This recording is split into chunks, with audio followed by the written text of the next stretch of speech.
Look, the slide works. My greatest achievement. Oh yeah, I noticed that. You actually slide down on the slide. I was like, how'd you do that? Most of the movement is my own raycasting stuff, but I use the physics for moving through the air, and then that's just the built-in Unity physics. Up to 3 people, it's just tag, and then after that, it's regular tag is no fun anymore. Yeah. It's just the person who's it and the person they're chasing. Yeah. Oh, that makes sense. Yeah, I really liked how when it got like more people, or when it's a lot of people, it's just like everyone trying to get the last person or whatever. Because then you don't end up with a situation where there's like one person who's not very good and like they can never tag anyone. It's like everyone can always have fun. And that's why there's also like there's a sliding scale of speed, so that whoever's it initially has a speed boost like I do right now. Oh, really? And everybody else is slow. And then as the match goes on, eventually the survivors speed up and the infected slow down. Oh. So I wanted to make sure the matches keep going. Yeah. Because it's more fun for it to end than it is for one person to live forever. Yeah. Oh, that's clever. It actually turned out like it cuts out all the need for like matchmaking and the need for like rounds. Yeah. Like a big problem with competitive games is, you get locked in a match for 20 minutes. So you need to find a really good match so that the 20 minutes isn't a waste of time. So then you need to match make for like 5 to 10 minutes. Yeah. Do you see this becoming an esport ever? I mean, I think people have already started like doing competitions and stuff. There's Wait, like a really? competitive Discord server with like 1,000 people. Yeah. Oh, that's so cool. So, and I haven't I thought I would need to like provide like a different game mode or something, but they figured out some stuff and I didn't lock the game down at all so people can mod it, so they have like spectator clients already created so that they can, yeah. That's so cool. People have gone absolutely nuts. That's awesome. Oh man, that must be that's like the cool thing about multiplayer is that people can just build like their own games and stuff within the game. Yeah, it's been, and people have made all sorts of mods and maps, and yeah, it's been completely nuts. I don't know how to keep up with it. I like the non-violent focus a lot. I feel like that's my weakest part with game design is that I always do like violence focused stuff. And part of it is that I'm really sick of the stick locomotion shooters in VR. Oh yeah, definitely. Feels like that's what everybody's the zombie stick locomotion shooters. Yeah. Which is what everything feels like it is right now. So I really wanted to get away from like guns and that sort of interaction, because if you think about it, guns are an extremely like passive way to interact with the environment. Like, yeah, they're violent and destructive, but you just kind of, I mean, there's a reason why point and shoot is kind of a phrase you use when you're describing something that's supposed to be really easy and mindless, Yeah. So like, I think what's really cool about this game, and actually this is like one way that I like to look at VR games as a whole, is like if you're watching someone play this game, you can really tell what they're doing. You don't even need to see the game world to be able to tell how they're interacting with it. Like, if they're reaching above their head, they're kind of like going for a ledge or something. If you push off of something and turn around, you can tell that they're doing like that kind of movement. Yeah, it reminds me of when I first played, one of my friends took a video of me, and the first thing I did when I got in, I was like, I walked in front of the mirror and started flexing. It just was such a good clip. Yeah. So with something like guns, if you watch someone play a game like that, they're just standing there. Like, arms are barely moving. It's just not a very engaging activity. Like, I love the way that this game encourages you to treat the world in a I don't know how to describe it, but in most games when you're just going from point A to point B, you don't care about where you're going or how you're going. You just want to get to wherever you're trying to get to. Like, you have to engage with the world in the way that it is very carefully. Yeah. And you have to be extremely present in what's going on.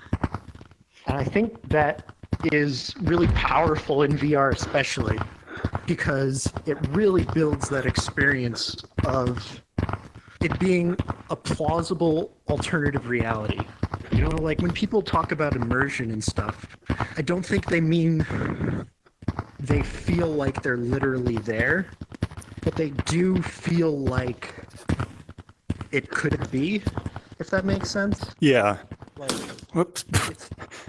you're able to interact with all the systems so smoothly and effortlessly once you gain some mastery that the game feels consistent and plausible, and everything that pulls you out of it is just a real killer. Yeah. But when you have to engage with the entire world as if it's like a real tactile thing, it's like super for that feeling. Yeah. Like it's so natural in here just to move around, and it. Yeah, I played Phasmophobia, and it was like so cool how immersive and like creepy it was. But then the second you move, it's just like you want to throw up, and it's like, Exactly. oh, darn. I was thinking like, just like regular games like that, if you could just like rig up a bike or something and just like sit down and pedal the move, it would feel more natural. Yeah, like you want the way that you interact with the world to be like analogous in some way to something you're actually doing. Like it forces you to engage with what's going on so much more, and I think people want that. It's hard to say. Like when I built, like, this is basically my first game, right? Like I don't have any real game dev experience or anything like that, so I really tried to keep to heart, you know, make the smallest thing you can and then make it smaller, you know? Yeah. Have a project that I felt like I could actually complete. So I feel like the game, Yeah, what's your plans now? Is it just more maps and stuff?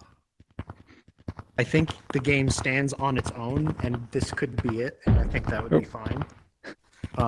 It feels like a full, complete, fun experience, but I think that it also has a lot more potential to be more. No. But I don't know how to do anything, Yeah. so I'm kind of just feeling it out. There's always like traditional capture the flag. I tried Capture the Flag once, and it wasn't as fun as you would hope it would be. Oh. It was like fine, but whenever I was playing it, it was like the feeling you get when you're playing like Tag and Infection is just like, this rules. It's super fun to chase people. It's super fun to get chased by people. Like, Yeah. it's awesome. And then when it was Capture the Flag, it was like, well, maybe if I tweaked this, it would be more fun, or maybe if I tweaked that, it would be more fun. So like, it felt like a losing battle, so I just shelved it.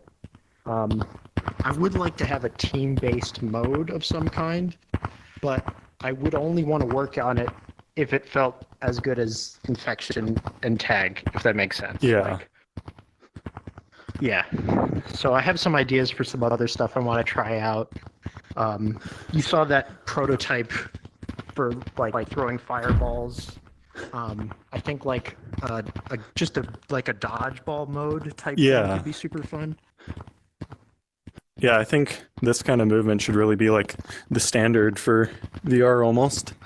Yeah, I mean that is unironically one of the main reasons I made the game, is that I feel like movement in most games is just people are treating stick locomotion as the default, the same way they do for most other games. Yeah. Which is, it's a real shame to me. So I built this thinking like, okay, you know, I'll make something and maybe other people will see it and think it's cool, and then they'll, you know, try it out and make more stuff like this. So that's also why, like, I've made a few updates since then, but I really do want to release the movement open source, because I don't think that this is necessarily the best implementation of it. Uh-huh. People have something to mess around with. It might inspire them to do more with it, because I think that would be super cool, because I honestly think it could work in almost any type of game. Yeah, definitely. I mean, like, imagine a horror game where you're getting chased by something and you gotta, like, actually move with your actual arms. Absolutely. Like, I've had so many people just, like, Like if you sneak up on someone behind them and they turn around and see that the infected person is right there, like people have let out like full-on screams, you know, like, and that feeling, like, and in most games, if it's stick locomotion, well, I want to go as fast as possible, so I'll press forward, and maybe if I'm feeling spicy, I'll hold shift to try and sprint. But in this game, the faster you move, the faster you move. So, like, if you really want to get away, you can put in that extra effort, and it actually translates to an in-game difference. Yeah. Which is so cool. That one Loot and Bear game jam game you made would be absolutely terrifying in VR. Oh, mine? Yeah. I mean, it was kind of inspired, well, the movement for it was inspired by this. Yeah, and I think it was so fantastic that like you had everything mapped to that one input. Oh yeah. Like having the mouse control everything is a real strong analog to in-game only having one arm. Yeah. Which is it's really cool to do stuff like that, I think. Like it really lowers the disconnect between you and the game world when things map better like that. For me personally, I much prefer forests to caves due to all the things branches let you. Yeah. Yeah, it's a lot more Which is chaotic. super fun. I'm really happy with how those turned out. Like, I love how the mastery of the game goes from, like, you run along the floor because you're still trying to figure out how to move it all. And then you get more comfortable with it, and you can climb stuff pretty well with the two-man climbings and the wall jumps.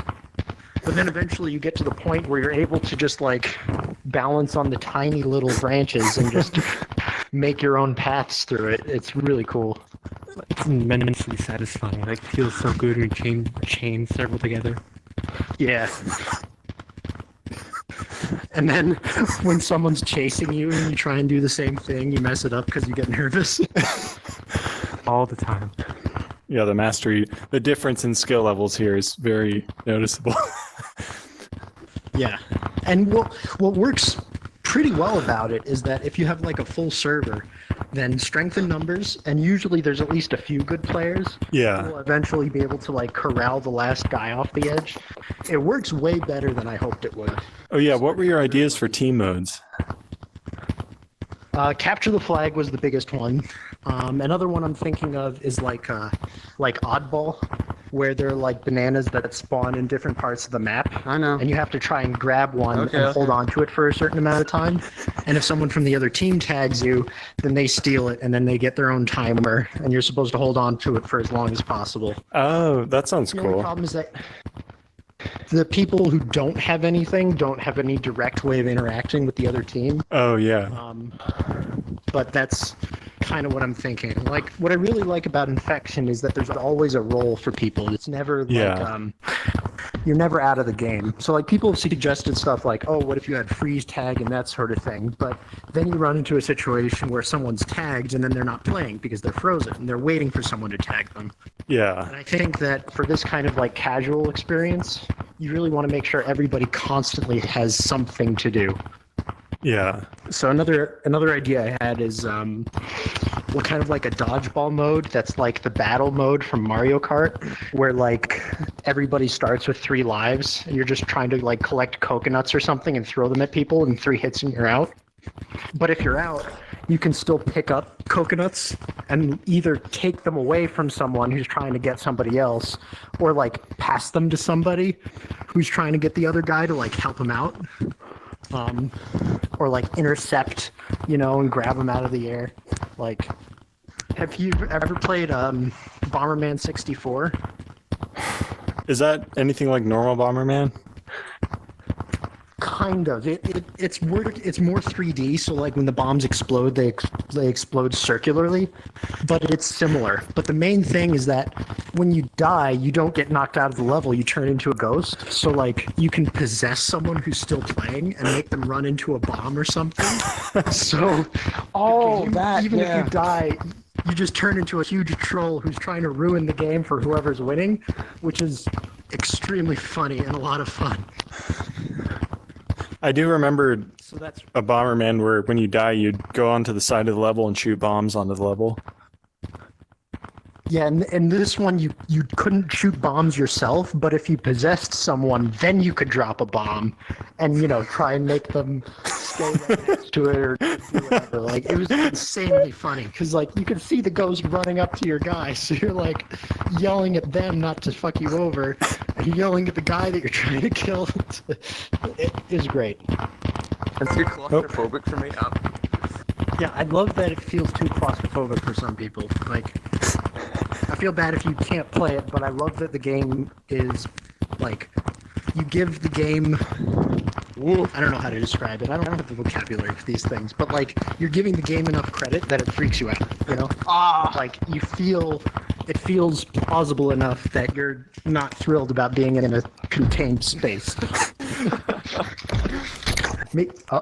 Don't turn around. Just stay there. It's possible that the best part about this game is that since you have 3 fingers and 3 inputs, if you pull your index finger and your thumb, you can give people the finger. Actually, I was going to comment that you can't actually give people the finger because you only have 3 fingers. Well, I guess it's just your pointer finger. Yeah, but so it's like built-in child-friendly. Well, it's like most games you have, like your middle finger is tied to your ring finger and your pinky. So like the whole hand curls. You can't play rock, paper, scissors. 1, 2, 3, shoot. Wait. Oh wait, that's scissors. Oops. Guns aren't allowed. There it is. One thing that has been pretty interesting about this game is that, like, I don't have any level design experience, and I think this level is the weakest of the 3. But, like, for Forest and Canyon, I just tried to, like, build a space, and then gameplay-wise, it kind of just seems to have worked out. Yeah, I noticed that. I was like, this. Attribute to the... I was like, I bet they just threw stuff together and like it just worked. Yeah. Yeah. Like for the trees, it's the same tree, just copy and pasted and rescaled and rotated and stuff. And I've had people say like, I love how you laid out everything so there's so many roots and like it must have involved so much planning. Like they're so intricate. I was like, no. And I think that says a lot about it, that they can say that there's a lot of roots everywhere if you've just done that, because that means they've managed to develop their own roots around the map. And I think that's just a function of the way the movement feels so natural that you don't need to like build stuff for video game movement. Like, like the small knee-high gate of doom that you can't bypass, Yeah. Oh, yeah, the game's really fun because when you're in a chase with someone, or someone's chasing you, you can be all tired, but you can't stop or else you're getting caught, and that's the moment of stress that the players put under. Like, I think that is such a cool outcome. If I had investors and stockholders and stuff, like, this feels like a big risk to take, right? Yeah. Like, with that kind of movement. But people, like, it doesn't bother people. Like, I think the fact that you get tired is... I built graphics off of that one tutorial you made. Oh, is that real? Oh, that's awesome. Although I actually did recently visit Bryce Canyon and like all those places out in Arizona. And I took a bunch of pictures with the intention of like turning them into textures and stuff. So maybe I'll have some of my own Nice.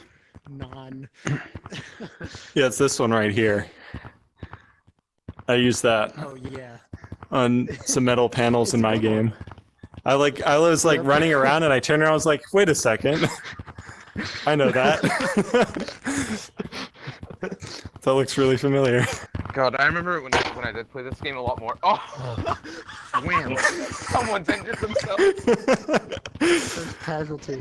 And that one on the clubhouse is very slightly different from these. So there are 3 different kinds of trees. No. What? I've had at least like 6. Nope. They're the same tree.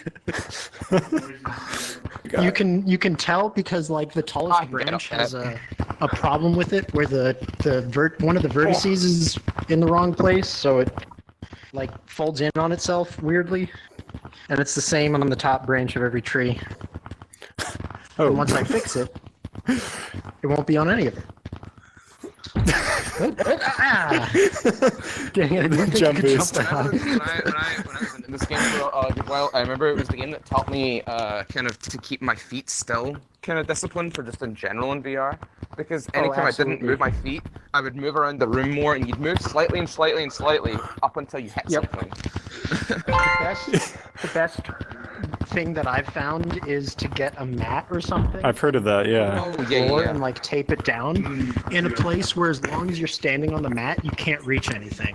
Because that way you can just tell by your feet if you're safe or not without needing to rely on the Guardian. How do you feel about the hundreds of dollars in VR equipment that this game has destroyed? I'll be real. I would feel worse if it was like a surprise, but the vast majority of people I've heard who have like broken something or injured themselves, they're like, oh yeah, you know, I hit my wall 50 times and then on the 51st time I really hurt myself. And it's like, dude, you hit the wall 50 times? Like, what did you think was gonna happen? Oh, yeah. Oops. This tree didn't used to have a ramp on it. It used to be distinct stubby branch. I think I actually hated the change because I was worse at ramps than I was Yeah. at stairs. I mean, I didn't like the change either, but I saw so many new people who just flat out couldn't get it, and I put the computer in there so you could access it from all the levels, and it was Yeah. yeah. You had You needed to be able to climb up. Did you have to You do know what I anything think? for like latency compensation? Or is it just handled by your photon? There is no latency compensation. Oh. Well, that's one way to do it. So there are three regions right now: U.S. East, U.S. West, and Europe. And if you create a private, it'll automatically choose whichever region is best for you. And the first time you connect to a server, you're guaranteed to be put on a game that has your best region. But if you quit out of a server and then join another one, it'll join one randomly. So I do want to add lag compensation, but it's really hard. Yeah, it's really hard. Because the thing that I just keep coming back to is when I add anything, it just looks completely messed up. Like, you're constantly going into surfaces, and there's no way to know exactly when you're going to stop. So you just keep jittering everywhere, and I don't know what I'm doing. I implemented Photon off the tutorial they provide on their website. Like, I don't have any network engineering understanding. I'm too fast. So, it works pretty well. Yeah. It works well enough. I hear a lot of people saying, "Oh, I got the bug where I tagged them, but I didn't see it," but it didn't happen. I think there is a legitimate bug relating to like when people join, they're automatically tagged if they have already done the tutorial. So the first time you join in the tutorial, you're not tagged and you're not part of the game until you jump down. And I think something there is messed up. And I think when you first join the server, the message it sends to tag you doesn't get sent or updated correctly somehow. And it gets sent later when people join or something. I don't know. I have not been able to reproduce it, and I don't know where exactly the problem is happening. So, yeah, there is a legitimate issue there. And then the rest of the time it's just lag. So, do you think there are players who are better than you, or are you still the best just because you're the dev? By now, there are definitely people who are better than me. Like, I think it took a while, but yeah, I just can't. Like, I have a very intelligent brain, so I decided that I would take a second job on top of my first job. So I don't have time to play video games after my two jobs. Oh yeah. Wait, you're working two jobs and you're doing this?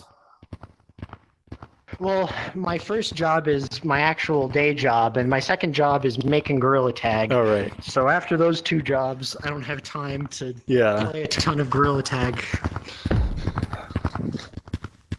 But yeah, it's gotten to the point where the game is successful enough that I think I can say objectively it makes sense to give it a sincere effort as a real thing. Yeah. Hi. Hey. But I'm still very scared of doing that because of the classic I'm quitting I saw my your job stream. to make my dream game. You know, that whole thing. Which tends to work out really well. It is technically already made, but I do need to figure out how to make money from it. Oh, someone got up. Stab dagger. They say that they're going to make it so that you can sell DLC on App Lab soon. So, I don't know. It's hard to know which things are things that I'm just doing because of some weird hang-up I have, and which things actually make sense. Like, a bunch of people have done stuff like suggest, oh, you know, you should make a Patreon for the game, but... Patreon's hard I to don't know if I wanna- monetize. Yeah, and it's like, then it also makes the relationship very weird, because if it's for a game, like, what are they actually paying for, right? Yeah.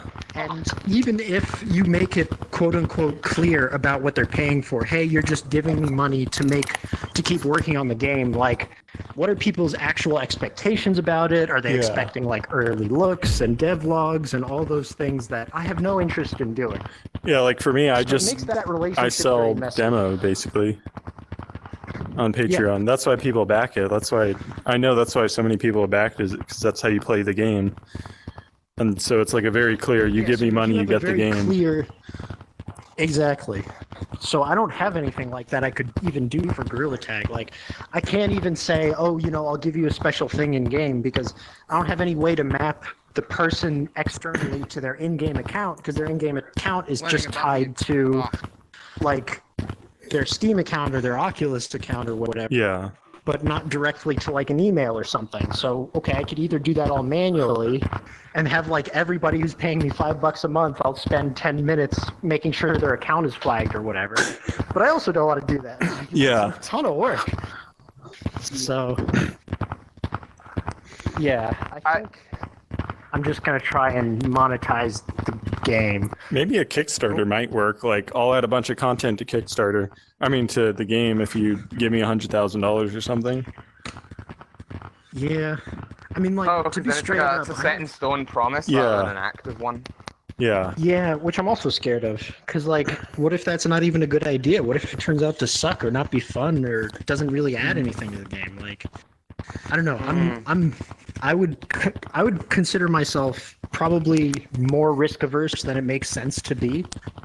But on the upside, like, I've worked as a enterprise software developer for long enough that I have more than enough money to both take care of myself and, you know, have for a very long time at this point. So I don't, like, need to make tons of money immediately. So I feel like I have a good runway where I can sort all these things out. And I'm starting the process of, like, talking to different people who are actually in the industry, who know what the fuck they're talking about, so it's not just me blindly, like, flipping out, unsure of what to do. He's up there, by the way. John. Yeah. Oh. But yeah, either way, I do want to give it a sincere effort, because I think the game is successful enough that it makes sense.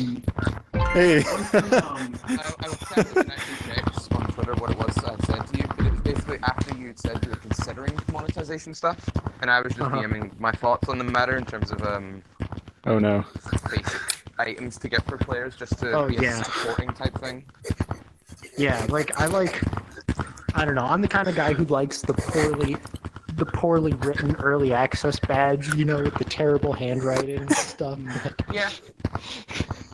I think that is, like, and it's, you know, I'm not losing money on the game right now or anything, although the server costs have gone up a lot. But it's all covered by the early access supporters pack right now, which is very good. Because if I was paying this out of pocket, things would be a big problem very fast. I think server costs are up to, like, No! 6,000 a month total or something right now. Oh. It costs $6,000 a month? I haven't done any networking optimization. Oh no. I'm just sending, you know, just, what is it, a vector 3 for your position, a vector 3 for your left hand, vector 3 for your right hand, position for all your... I don't know what I'm doing. I made this game in my spare time, and I'm not a game developer. I don't know what I'm doing. Just follow tutorials on YouTube. And then little did you know it become a really, really big VR game.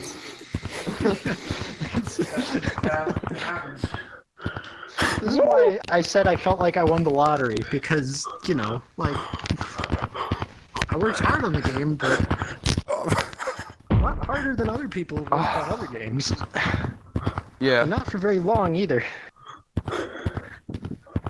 Yeah, it's a simple but fun VR game, but it was also a free VR game, which just really gave people, like, why not try it out? It's completely cost-free. Free games get way more players. Like, it's interesting because, like, there are a lot of different factors to this, but I think the free thing is most important for getting people to try it, because, like, I when I was releasing it, I didn't even think about it. Like, there's no way I was going to charge for it, because I knew nobody would play it. Solid. I mean, credit to HTC, these controllers are indestructible. Is famous last word, I guess. Fixed it, though. Yeah. So, like, nobody... Like, Stop doing that this to game, me. like... Never. This is my favorite thing to do in the game. Like, this is the kind of game that would make no sense for people to buy, because, like... Oh, nice. There's no guarantee there will be an actual population in VR, and the game looks so silly and meany that people wouldn't take it seriously. But once you play it, it's a lot of fun, and, like, my player numbers are, like... I want to say, like, 25-30% of people are still playing after 2 months, which is... I'm pretty sure that's extremely good. Yeah. Yeah, for a VR game especially. Yeah, and, like, I think the trouble with VR is not even... it's worse than a regular game, because your problem isn't just how do I make people play the game, it's how do you make people put on a headset and then play the game. Yeah. Which is an order of magnitude higher. Should we switch to the canyon? I need a headset in my closet to play this today. Yeah, let's do it. But I think at its core, it's fun in the way... I don't like making this comparison because it sounds incredibly conceited. It's fun, I think, in the same way Super Mario 64 was fun, which is not to say it's on the same level as Super Mario 64, but I think it's doing something that hasn't been done by very many other games. Yeah. And it's just purely fun in that sense. And it's just one of the first things to do it. So it's not that it's like, you know, if this game was released in 5 or 10 years when I'm hoping VR is a lot better, I don't think it would be that special. Yeah. But it's exploring a new space that other people haven't explored, which is just inherently fun. Whoa, I haven't been So it's just fun. Ah, nice. It's just fun to play. Yeah. So that's, I think, what it comes down to. And then once... Oh, come on.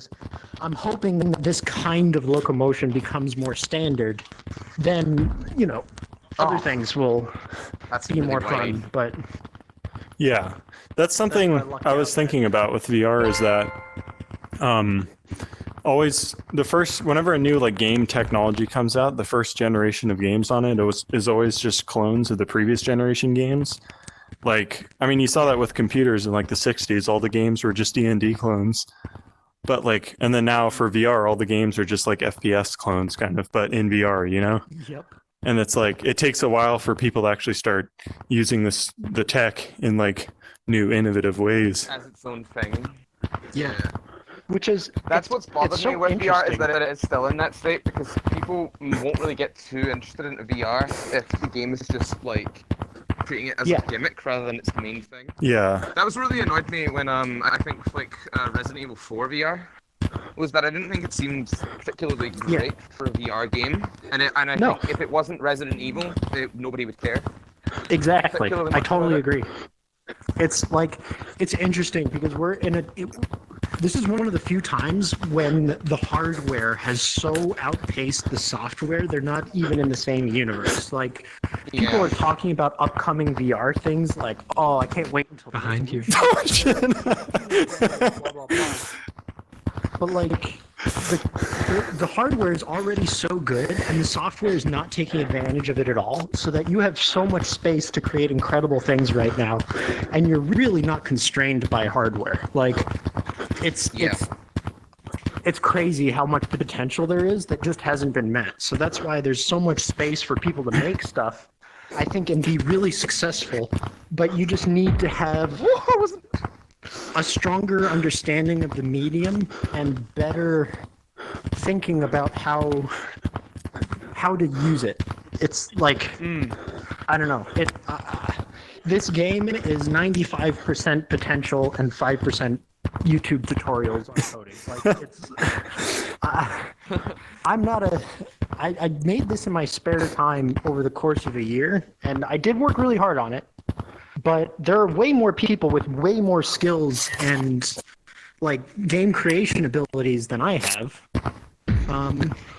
But I made this game and they didn't.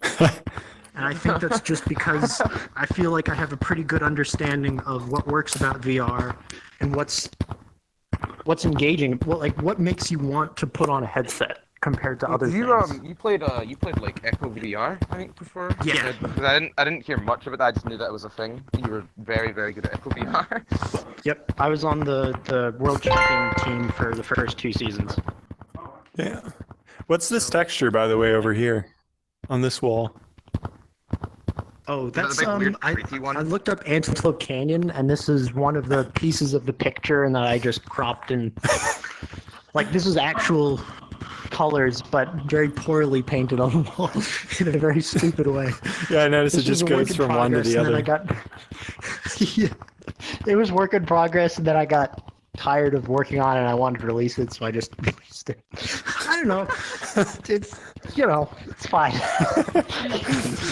Yeah, I like walked in here the first time I saw it. I was like, "Was this on purpose?" At least it's not like a dev texture. It's like a big purple wall. Yeah. I didn't want just one texture, and this felt kind of empty, so I just threw it. But that's what I mean. Like the game is fun in spite of how good I am at this, not because of it.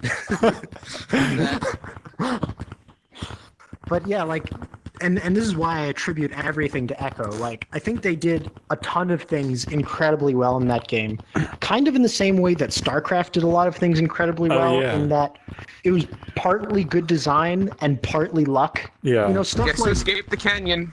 11 Mutalisks and 1 Overlord being in a control group causes the Mutalisks to bunch up, which they don't normally do.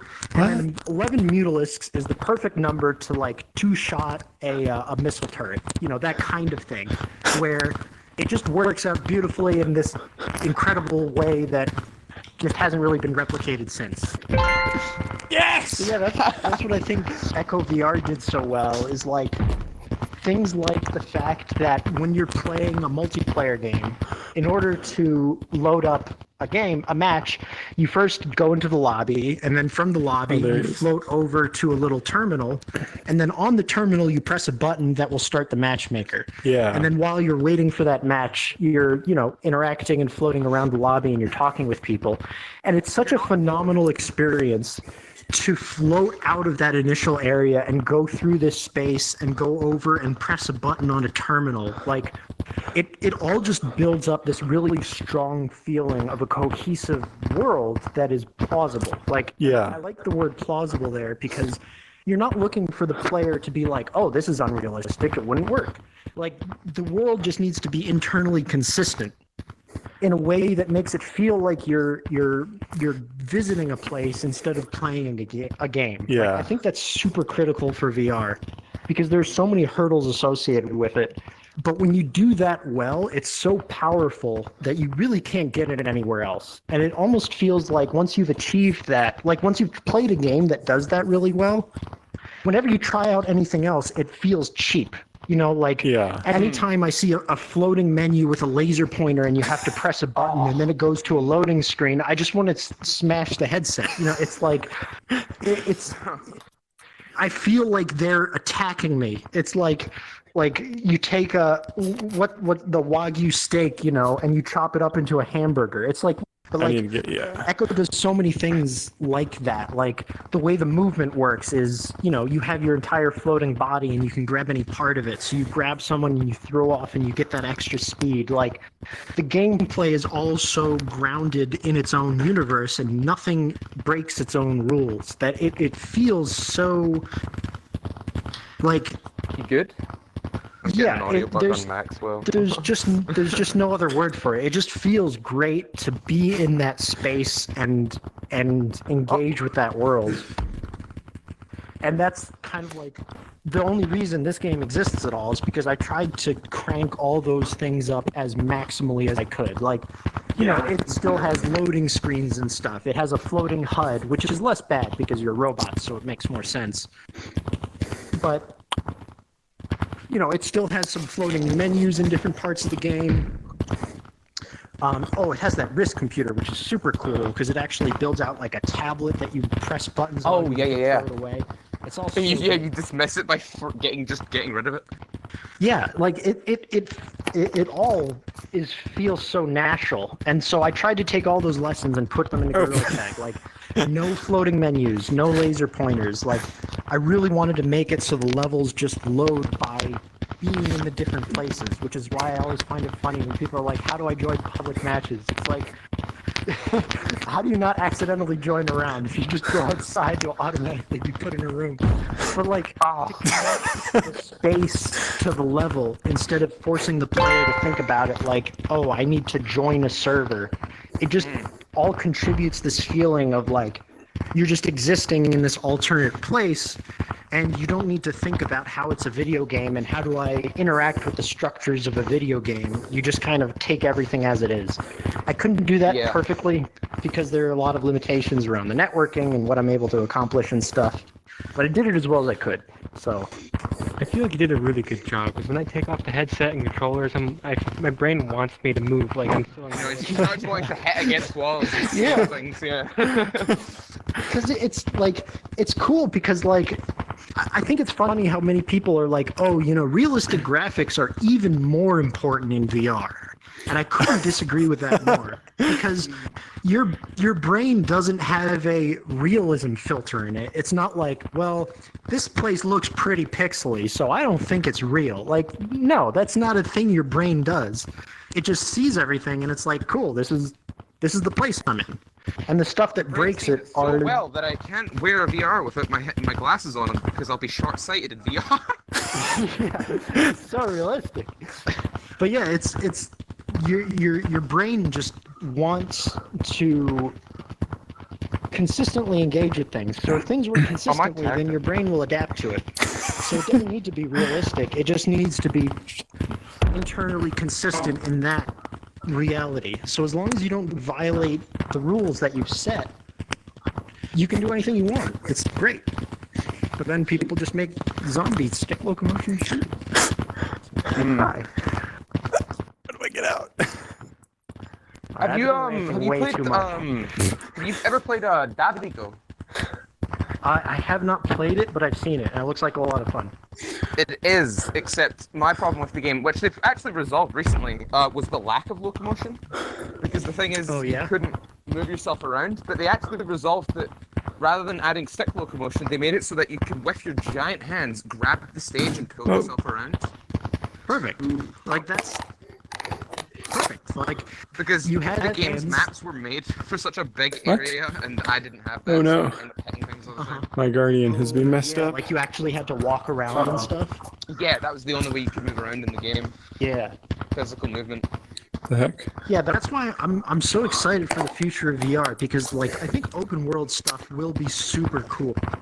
But the locomotion needs to keep up with it, and like stick locomotion and stuff is just not fun to do. So like one thing I've experimented with, and I want to do more stuff with it, is just create it to go across that distance. Wait, I need to set my name. The place you started at, move further away, and your destination get closer. Like, it's a super cool experience. Yeah, like, that's good. You really feel like you're making ground, like you're going somewhere. It's ridiculously cool.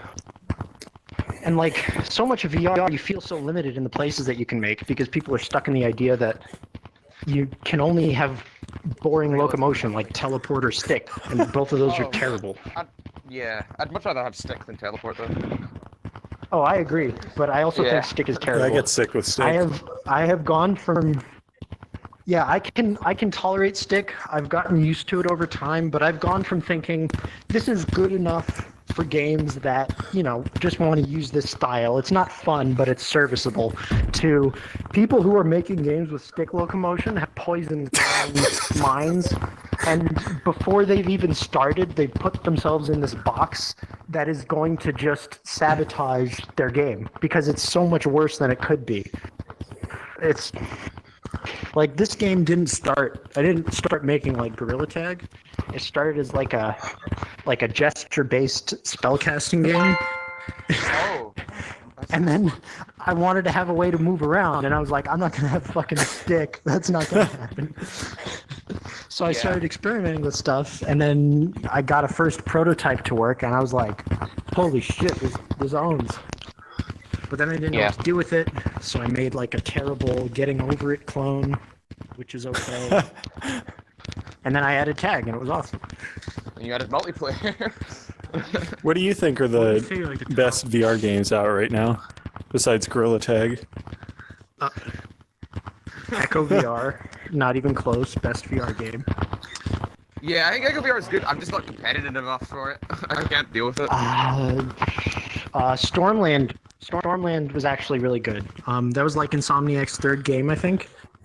I think they made Edge of Nowhere. What is Stormland? And they made it is a first-person shooter with stick locomotion, but it's about you're a robot in this alien world and you're trying to solve the mystery of blah blah blah. But it's basically a really free-form movement shooter where you can climb any surface. You press the grip button and you stick to it, and you can throw yourself around. If you stick your arms out, you'll glide. You're in these clouds with a bunch of interconnected islands, and on each of the clouds, you can like zip across them, and you can create ramps that'll shoot you up into the air, and you can fly through the air, and you can unlock the ability to give your glide a small boost, so you can kind of fly around and stuff. And then you've got your guns, and it feels incredibly smooth. Like the movement, I think, is the best for a game that has stick locomotion.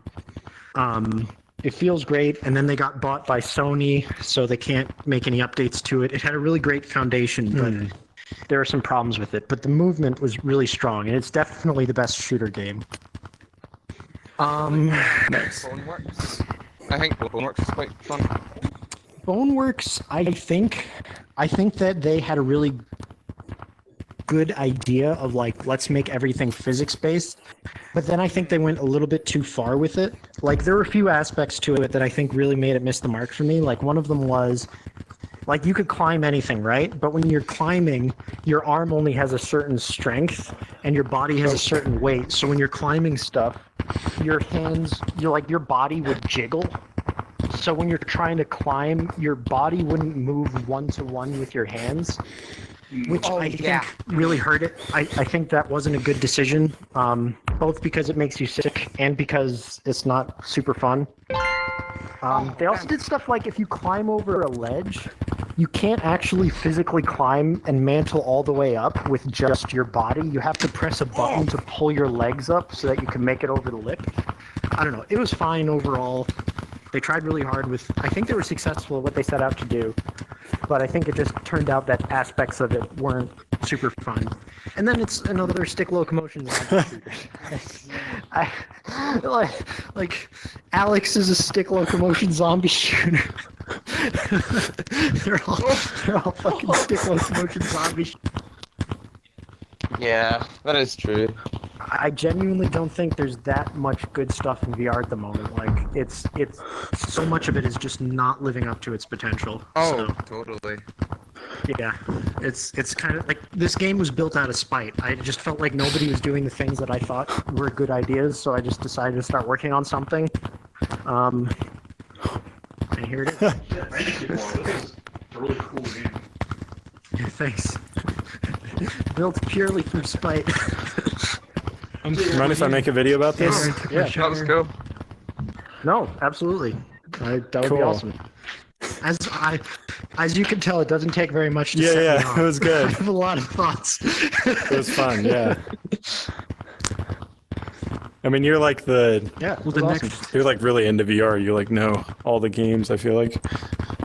And all the, like, community. I was Clickbait Yeah. title: the game made out of spite. All caps.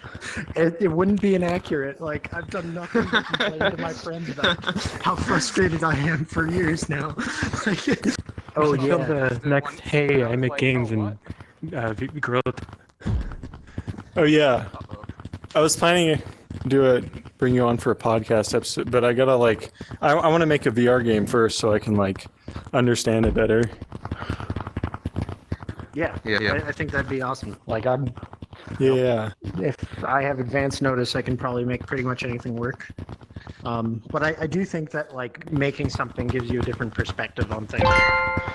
Because like even just the fact that if you start looking into these things, anytime locomotion is brought up, it is brought up purely in the fashion of here are your options for how to do locomotion in VR. Yeah. You can do it by not moving, you can do it with teleport, you can do it with stick locomotion. Yeah. And like that's it. Like the paradigm is already set. It's crazy. It's crazy. It's crazy. Oh, I finally just remembered what it was I said on Twitter somewhere else. I think it was on one of Mrs. tweets, because you made that Game Jam game, which basically had gorilla Yeah. type locomotion, but it was a keyboard mouse game. Oh. I still love so much how you mapped absolutely everything to the hand. Like the player has one hand. It's great. No, what a stressful game. Oh man. Like I want to keep on. that's so much about VR I think applies there directly. Like you don't have legs, so I took out the legs in VR. You only have 3 fingers, so I only gave the character 3 fingers. Like I think that mapping. Unless you're on an index. Well, yeah, but I don't have an index. Yeah, exactly. But I think that core idea of mapping the inputs and abstracting as little as possible, like, really pushes things. Like, it's such a multiple. Because there's so many times when you have to think about the process of how to do something in a game. Like, you don't think, I want to move from here to there. You think, oh, I need to move up this ramp, but I probably can't jump up this little jump too far. So I'll have to go into the lower part of the ramp so my character won't get stuck on the Oh yeah. Like, that thought process, like, infects so many games. And clearing all that out so that you're only thinking about the things that you want to do as opposed to the process of how to do them makes the game feel completely different. I think that is something that in a lot of games we just take for granted because people are so used to video games that you kind of already know how to do all those things. So it doesn't pull you out because you don't have to think about it. But whenever you have a new type of game, that becomes a problem. So, like, yeah. It doesn't take much to set me off. I'm sorry. Yeah. I started ranting again. Oh yeah, you can crawl under stuff. Yeah, don't worry about it. This is totally intended. I definitely just couldn't think of a good way to add in elbows so you couldn't hook around stuff. You can pull your arm through if you get stuck at least, so you're not trapped forever.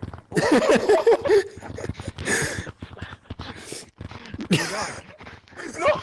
No, I'm not I keep getting All right, stuck on I'll see y'all. Oh, GG's. See ya. Dude. I miss that.